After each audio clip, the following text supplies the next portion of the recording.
أما بعد فأعوذ بالله من الشيطان الرجيم.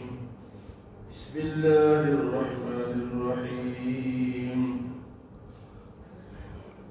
فأما الإنسان إذا ما ابتلاه ربه فأكرمه ونعمه فيقول ربي أكرمن.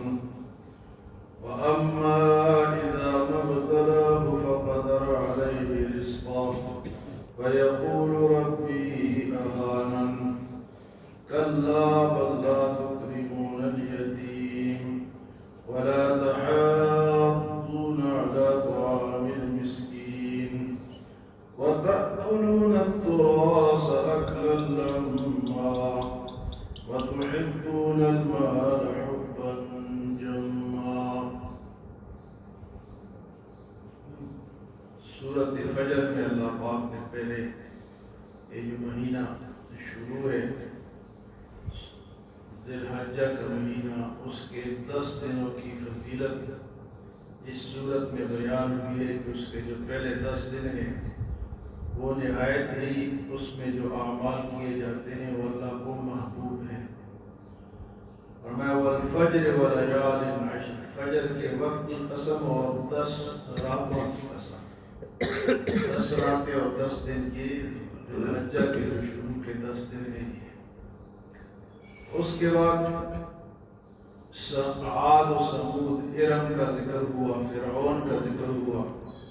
فرمایا کہ انہوں نے جب فساد مچایا زمین میں تو ان پر اللہ کے عذاب کا کوڑا برسا.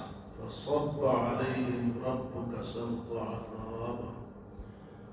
اور فرمایا ان ربک لبالمرصاد، بے شک تمہارا پروردگار تو وہ تمہیں دیکھ رہا ہے، تو طاق میں ہے تمہارے. اس کے بعد 2 قسم کے انسانوں کا ذکر اللہ فرماتے ہیں. فرمایا کہ کچھ انسان ایسے ہیں فَأَمَّا الْإِنسَانُ إِذَا مَا ابْتَلَاهُ رَبُّهُ، بس بہرحال بعض انسان ایسے ہیں جب اللہ ان کو آزماتا ہے، ان کا رب اذا ما ابتلاه ربه فاکرمه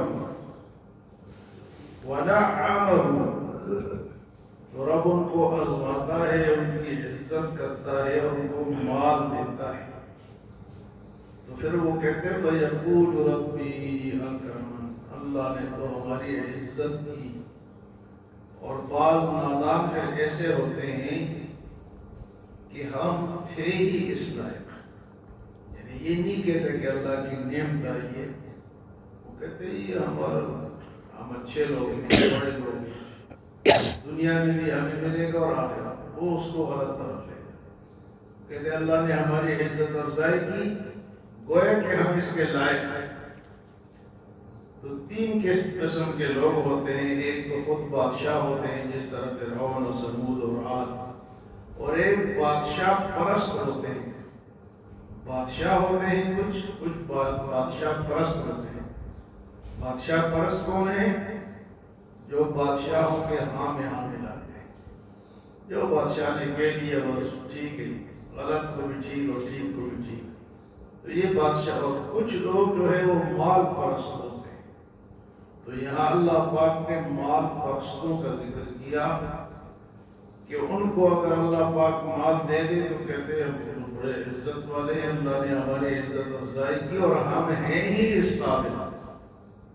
یعنی یہ نہیں کہ اللہ کی نعمت کا شکر ادا کریں، وہ اس کے بجائے اس سے الٹا نتیجہ لیتے ہیں. اس کے مقابلے میں وَأَمَّا إِذَا مَا ابْتَلَاهُ رَبُّهُ فَقَدَرَ عَلَيْهِ رِزْقَهُ، اور بعض میں جب ان کو آزماتا ہوں ان کے رزق کو تنگ کر دیتا ہوں، رزق کو تنگ کر دیتا ہوں، تو پھر کہتے ہیں فَيَقُولُ رَبِّي أَهَانَنِ. پھر اللہ کے ہاں شکایت ہے کہ اللہ نے ہمیں ذلیل کر دیا اور یہ ہو گیا وہ ہو گیا، ہمارے اوپر مصیبت نے آنا تھا، فلاں ہونا تھا. فرمایا کہ دونوں حالتوں میں یہ صحیح نہیں کرتا.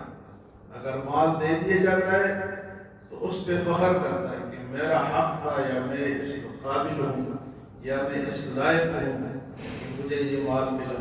اور جب اس سے چھینا جاتا ہے تو پھر روتا ہے، پھر کہتا جی اللہ سے پھر شکوے کرتا ہے.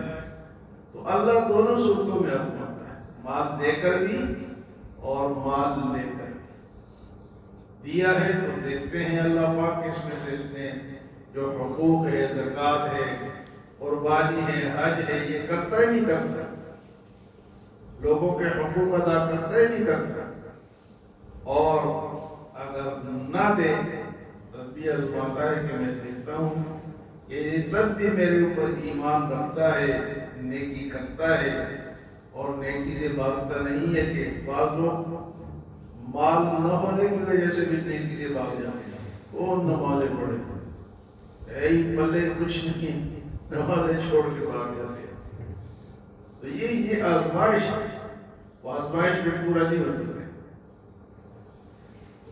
فرمایا کہ جب اللہ عزت دیتا ہے، مال دیتا ہے، فیقول ربی اکرمن، اور جب مال کم کر دیتا ہے پھر کہتا ہے فیقول ربی اہان، اللہ نے تو میری ذلت تذلیل کی ہے اللہ پاک.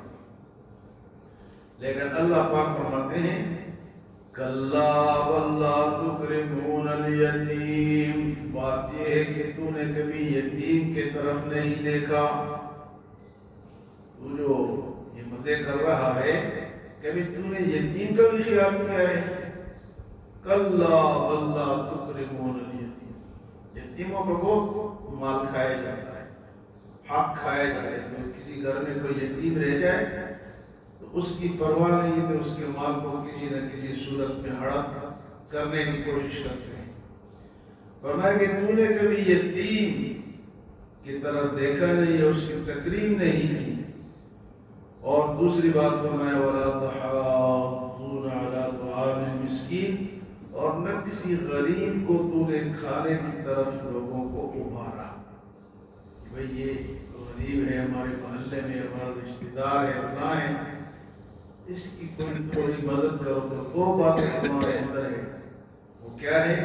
ایک تو یتیم کا مال کھانا کوئی احسان نہیں. اللہ پاک ان الذین یأکلون اموال الیتامی ظلما انما یأکلون فی بطونہم نارا، جو لوگ یتیم کا مال کھاتے ہیں وہ اپنے پیٹوں میں آگ بھرتے ہیں. ان الذین یأکلون اموال الیتامی ظلما انما یأکلون فی بطونہم نارا. اور جو لوگ یتیم کا خیال کرتے ہیں، اس کی عزت کرتے ہیں، تو پیارے نبی صلی اللہ علیہ وسلم فرماتے ہیں کہ قیامت کے دن یتیم اور میں اس طرح ہوگے، کہا آتا ہے 2 انگلیوں تک وہ یتیم میرا قریب ہوگا. تو جو لوگ اس کی خدمت کرتے ہیں وہ بھی حضور کے قریب ہوں گے. اس کے بعد فرمایا وَتَأْكُلُونَ التُّرَاثَ أَكْلًا لَمًّا، اور تم میراث کا مال خوب کھاتے ہو. میراث، والد مر گیا، جس بیٹے کے قبضے میں مال ہے آتا ہے، باقی بیچارے روتے ہیں. وَتَأْكُلُونَ التُّرَاثَ أَكْلًا لَمًّا، نہ بہنوں کا حصہ اور نہ بیٹیوں کا حصہ، بس بیٹے ہی بیٹے. حالانکہ اللہ پاک نے سے کر کے بھیجے. اور یہ بھی فرمایا کہ بیٹے کے اوپر کیونکہ ذمہ داری زیادہ، یہ 2 حصے ہیں، یہ 2 لے، ذمہ داری زیادہ ہے. کیونکہ بہنوں کی شادی بھی اس نے کرنی ہے اور بیٹیوں کی شادی بھی اس نے کرنی ہے، باقی مہمانوں کو بھی اس نے بھگتانا ہے. تو یہ 2 حصے ہیں. اور جو خاتون ہے اس کو حصہ 1 نہیں دیا، اس کے حصے بھی بڑھائے ہیں اللہ پاک نے. وہ باپ کے گھر سے بھی حصہ دیا اور خاوند کے گھر سے بھی حصہ دیا اور بیٹوں کے گھروں سے بھی حصے دیے. اس کے بہت سارے حصے ہیں. لوگ سمجھتے ہیں کہ ادھر 2 ہے ادھر 1 ہے، ایک نہیں، بہت بے شمار ہے. اس کے خاوند کے گھر سے بھی ملے گا، باپ کے گھر سے بھی ملے گا، بھائیوں کے گھر سے بھی ملے گا. اس کا میراث جو ہے بہت ساری جگہوں سے، مرد کا تو ایک ہی جگہ سے. لیکن فرمایا اس محبت میں تم جو ہے نا میراث کھاتے رہتے ہو. وَتَأْكُلُونَ التُّرَاثَ أَكْلًا لَمًّا وَتُحِبُّونَ الْمَالَ حُبًّا جَمًّا، اور مال کے ساتھ تمہاری بڑی محبت ہے. وَتُحِبُّونَ الْمَالَ حُبًّا جَمًّا، مال کو تم جمع کرتے رہتے ہو اور اس کے ساتھ محبت کرتے ہو. مال کی محبت جو ہے یہ ایک فطری چیز ہے، ہر بندے کو ہے، لیکن ہونی چاہیے، لیکن جائز ہونی. جائز جتنی زیادہ ہو وہ ٹھیک ہے، وہ پسندیدہ ہے. جتنی زیادہ ہو جائز مال ہے، حلال مال ہے، جتنی زیادہ ہو. لیکن حرام کی اجازت نہیں ہے. جہاں سے وزیے کماؤ، جہاں سے وزیے جس کا مال کھاؤ، نہ نماز کا خیال، نہ روزے کا خیال، نہ حج کا خیال، نہ قربانی کا خیال. مال ہی مال، ایسا مال جو ہے وہ ناپسندیدہ ہے. وَتُحِبُّونَ الْمَالَ حُبًّا جَمًّا، ایک تو تم میراث کھاتے ہو، دوسرا تم مال کی محبت کوئی زیادہ ہی کرتے ہو. مال کی محبت ہر ایک بندے کو ہوتی ہے، لیکن جو جائز مال ہے وہ حلال ہے، وہ کھائے پیے اور استعمال کرے، لوگوں کو کھلائے. لیکن اگر حرام کا ہے تو پھر اس کی پوچھ ہوگی. اللہ ہمیں عمل اور سمجھ کی توفیق عطا فرمائے.